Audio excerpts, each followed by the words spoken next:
Assalamualaikum warahmatullahi wabarakatuh. Friendku semua dimanapun kalian berada, berjumpa lagi dengan saya Jeki di Kisah Horor. Kali ini saya akan membawakan sebuah cerita atau kisah horor dari Haryanto. Kisah ini kisah nyata yang terjadi waktu Mas Haryanto ini masih duduk di SD, ya masih kecil lah. Tahun berapa ndak ada ya di sini. Oh, tidak ada. Oke, lanjut. Silahkan siapkan kopi dan snacknya. Oke, langsung saja saya akan membacakan kisah dari Haryanto. Selamat mendengarkan.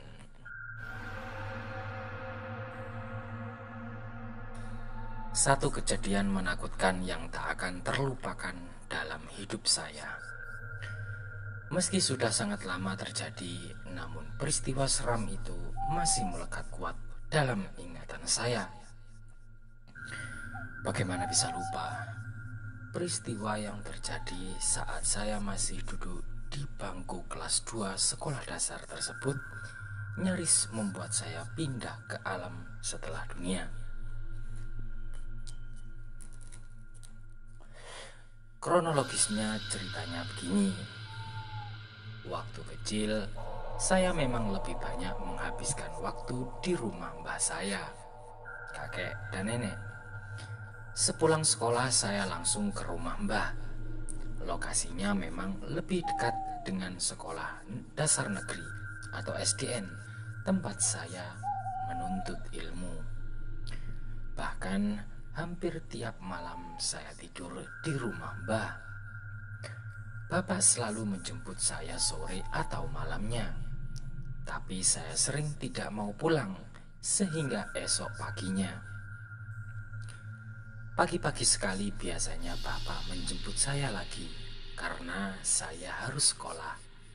Atau kalau tidak begitu, saya diantar oleh paman adik ibu saya yang biasa saya panggil dengan sebutan Mas Paman. Usia Mas Paman terpaut sekitar 10 tahun dengan saya. Dengan Mas Paman ini pula, saya biasanya tidur di rumah kakek. Rumah bapak ibu saya sebenarnya tidak terlalu jauh dengan rumah kakek.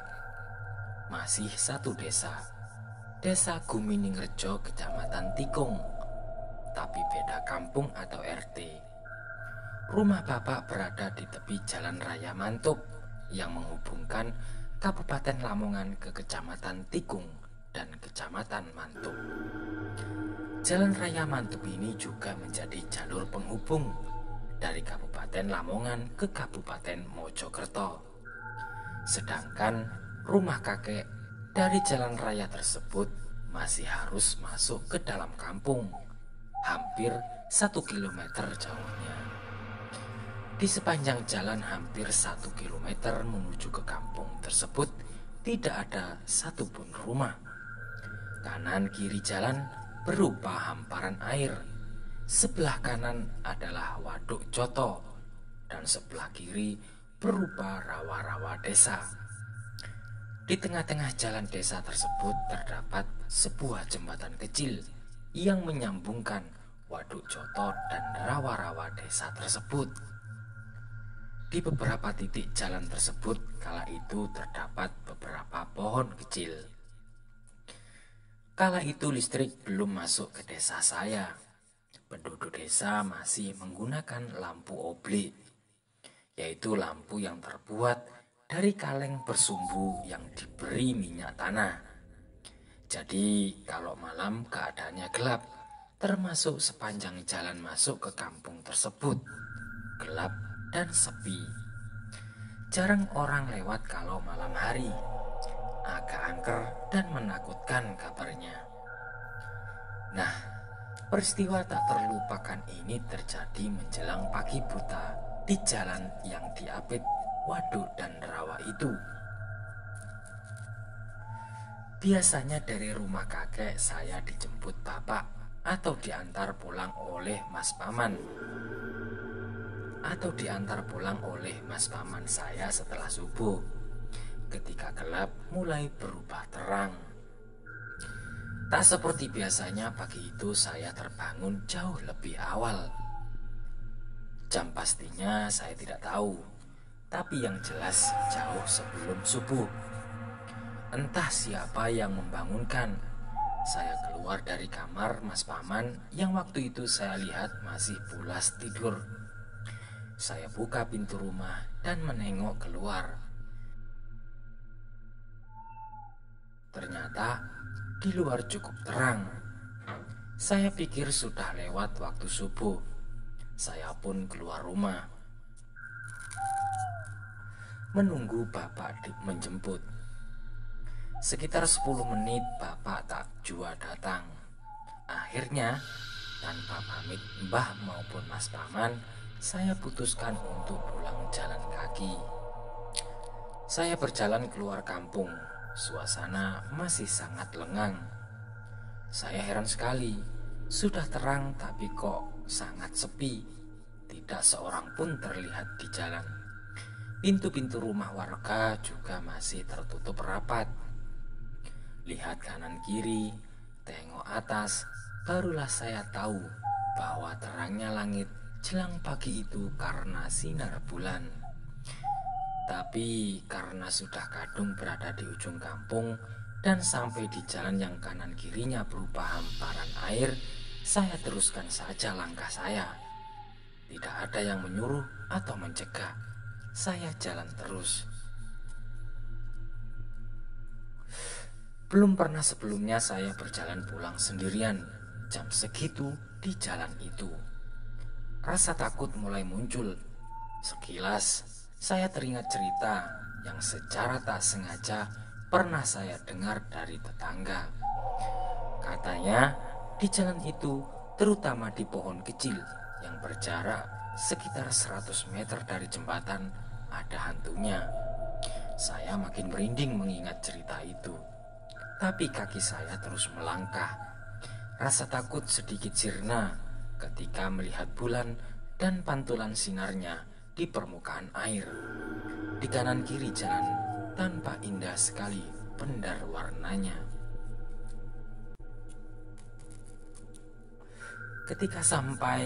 Ketika hampir sampai di pohon kecil yang diceritakan tetangga itu, hati saya berdebar lagi. Rasa takut datang lagi. Untunglah terlewati juga pohon itu. Tidak terjadi apa-apa, tapi hati saya masih terus berdebar kencang. Saya teruskan melangkah.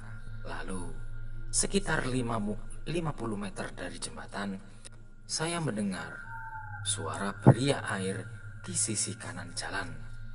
Kecopor, kecopor, kecopor. Kira-kira begitulah. Beriak air itu terdengar sangat jelas dan membentuk gelombang lingkaran cukup besar dari pinggir ke tengah air rawa. Rasa takut saya pun mulai bertambah. Bulu kuduk bergidik, merinding, dan jantung berdetak semakin cepat. Kian tak beraturan. Dek, dek, dek. Tak lama setelah suara kecopar-kecopor itu, muncul sosok seperti manusia dari dalam air di pinggir jalan tersebut, persis di dekat jembatan. Tidak jelas wajahnya. Sinar bulan tidak cukup menerangi saya untuk melihat wajah orang itu. Posisinya pun awalnya agak membelakangi saya. Saya tidak tahu dan tidak kenal siapa dia. Yang saya ingat sosok orang itu membawa sarung yang dikalungkan di leher atau bahunya. Orang itu lalu berjalan ke arah saya. Semakin dekat, saya semakin takut.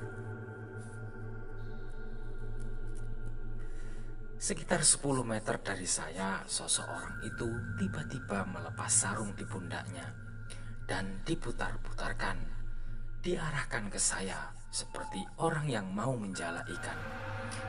Dan sarung itu benar-benar terlihat seperti jala. Seperti jala. Semakin dekat, putaran atau lemparan sarung jala tersebut hampir mengenai saya. Hanya berjarak sekitar 5 jari orang dewasa dari tubuh kecil saya. Wus, wus, wus, wus. Kibasan angin dari putaran sarung jala tersebut sangat terasa. Saya pun panik, saya pun semakin panik dan ketakutan. Emak, bapak, emak, bapak, tolong, emak, bapak, tolong. Saya menjerit-jerit histeris. Saya berteriak sekeras-kerasnya memanggil emak dan bapak sambil berlari sekencang-kencangnya kembali ke arah kampung, ke arah rumah Mbah. Beberapa warga yang rumahnya di sekitar ujung jalan terbangun dan keluar rumah mendengar teriakan saya. Mereka menolong dan menanyai saya tentang apa yang terjadi. Saya panik, takut, dan menangis sejadi-jadinya sambil terbata-bata menceritakan kejadian seram yang baru saya alami. Mereka pun mencari sosok orang membawa sarung jala yang saya ceritakan. Tapi hasilnya nihil, tidak ditemukan, tidak ada tanda-tanda apapun. Saya terus terisak menangis ketakutan. Beberapa warga terus berusaha menenangkan saya. Mereka juga mengantar saya pulang sampai ke rumah. Bapak dan ibu saya kaget melihat saya pulang sepagi itu dengan diantar beberapa tetangga dari dalam kampung. Saya pun langsung masuk rumah dan mengikuti ibu ke dapur.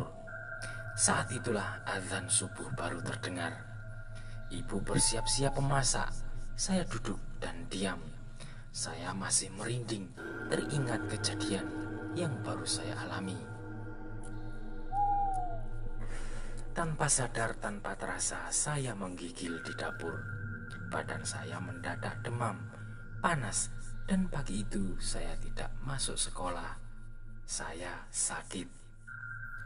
Sawanan, begitu kata orang Jawa. Sampai siang badan saya masih demam, panas. Saya berbaring di kamar saja. Beberapa tetangga yang mendengar kabar tentang kejadian pagi itu lalu menjenguk saya dan bertanya-tanya.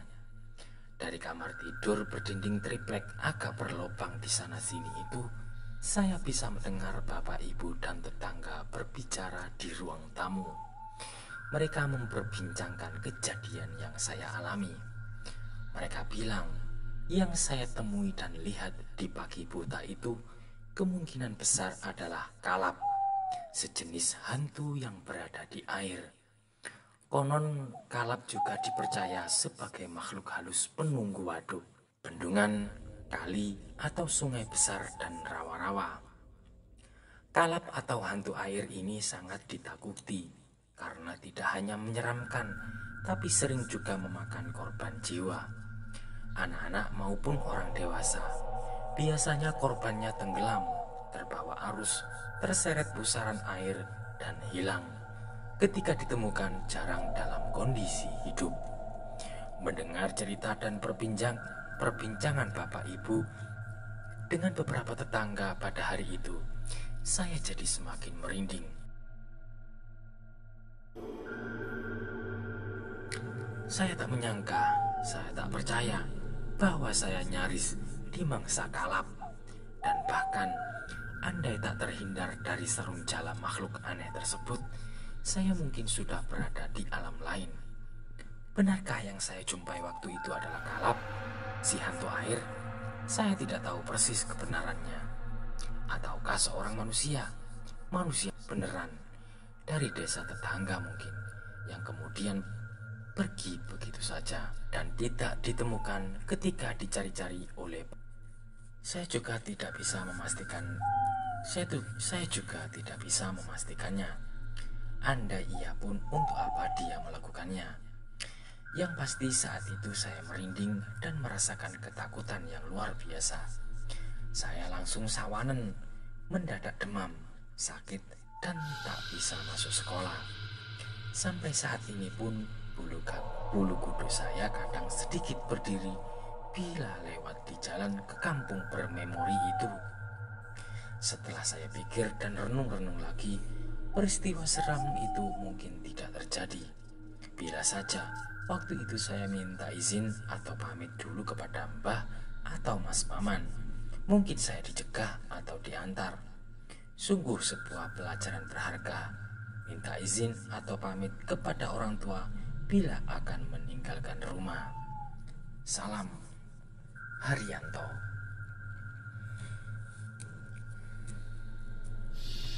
Percaya atau tidak sih, namanya kalap itu ya banyak kejadian yang melibatkan hantu air atau kalap itu di mana-mana ya. Apalagi di Jawa. Dari saya kecil juga banyak cerita orang yang kehilangan anggota keluarganya disebabkan oleh kalap. Ya, berhati-hatilah dimanapun kita berada.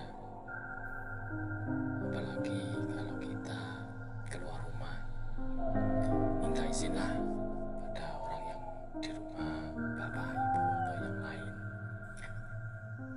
Oke, terima kasih. Itulah cerita tentang kalap, hantu air. Semoga bisa menghibur kalian semuanya. Terima kasih. Saya Jeki undur diri. Selamat istirahat, selamat tidur, dan semoga malam ini kalian tidak mimpi buruk.